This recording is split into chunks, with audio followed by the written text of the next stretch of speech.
ஜனக மகாராஜா ஒரு நாள் இரவு தூங்கிக் கொண்டிருந்தார். அவருக்கு அப்போது ஒரு கனவு வந்தது. அதில் அவர் ஒரு பிச்சைக்காரனாக மிகவும் சிரமப்படுவது போல் கனவு. கனவில் அவர் படாத துன்பப்பட்டார். அப்போது அது கனவு போலவே அவருக்கு தெரியவில்லை, நிஜம் போலவே இருந்தது. திடுக்கிட்டு கண் விழித்தார். கண் விழித்து பார்த்தால் எல்லாம் மாறியிருந்தது. சில வினாடி முன்பு பிச்சைக்காரராக இருந்தவர் இப்போது மன்னராக இருந்தார். இது தொடர்ந்து பல நாட்களாக நடந்து கொண்டே இருந்தது. அவர் தினசரி இரவு தூங்கும்போது கனவில் பிச்சைக்காரனாகி படாத பாடுபடுவார். பகலில் எழுந்தால் மன்னனாக சகல சம்பவங்களுடன் இருப்பார். ஜனகருக்கு ஒரு பெரும் சந்தேகம் உதித்தது. நான் மன்னனாக இருந்து பிச்சைக்காரனாக இருப்பது போல் கனவு கண்டேனா, அல்லது பிச்சைக்காரனாக இருந்து இப்போது மன்னராக இருப்பது போல் கனவு காண்கின்றேனா என சந்தேகம் வந்துவிட்டது. மந்திரி, ராஜகுரு என பலரிடம் கேட்டு பார்த்தார். யாருக்கும் பதில் தெரியவில்லை. அந்த சந்தேகம் அவர் மனதை அடித்துக்கொண்டே இருந்தது. நான் பிச்சைக்காரனா, மன்னனா என்று அவர் கேள்வி கேட்டுக்கொண்டே இருந்தார். பிறகு ஒரு அறிவிப்பை வெளியிட்டார். தமது சந்தேகத்தை தீர்த்து வைப்பவர்களுக்கு பெரும் பரிசை அளிப்பதாக சொன்னார். நாட்டில் இருந்த வித்வான்கள் எல்லாரும் வந்தனர். தூரதேசத்திலிருந்து பண்டிதர்கள், முனிவர்கள், வேத விற்பனர்கள் எல்லோரும் வந்தனர். யாராலும் பதில் கூற முடியவில்லை. வெளியூரிலிருந்து விதேக நாட்டிற்கு ஒரு முனிவர் வந்தார். அவர் பெயர் அஷ்டாவக்கிர மகரிஷி. அவர் உடல் 8 கோணலாக வளைந்திருக்கும். அது ஏனென்றால் அவர் தன் அன்னையின் வயிற்றில் இருந்தபோது கத்துக்குட்டியான அவர் தகப்பனார் வேதத்தை தப்பு தப்பாக படிப்பாராம். அப்போது வயிற்றிலிருந்த மகா ஞானியான குழந்தை அதை கேட்க சகிக்காமல் உடம்பை திருப்புமாம். அப்படி 8 தடவை திருப்பி உடல் அஷ்டகோணலாக வளைந்து அஷ்டாவக்கிரன் என்ற பெயரும் ஏற்பட்டது.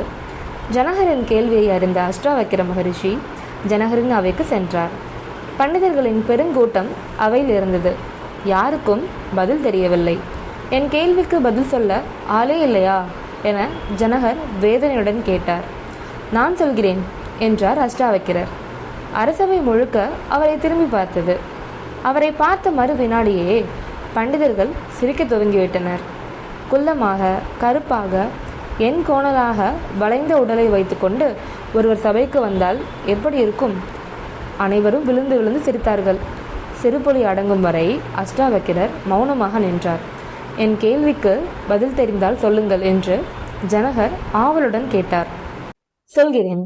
அதற்கு முன் சபையில் இருக்கும் தோல் வியாபாரிகளையும் கசாப்பு கடைக்காரர்களையும் வெளியே அனுப்புங்கள் என்றார். என்ன சொல்கிறீர்கள்?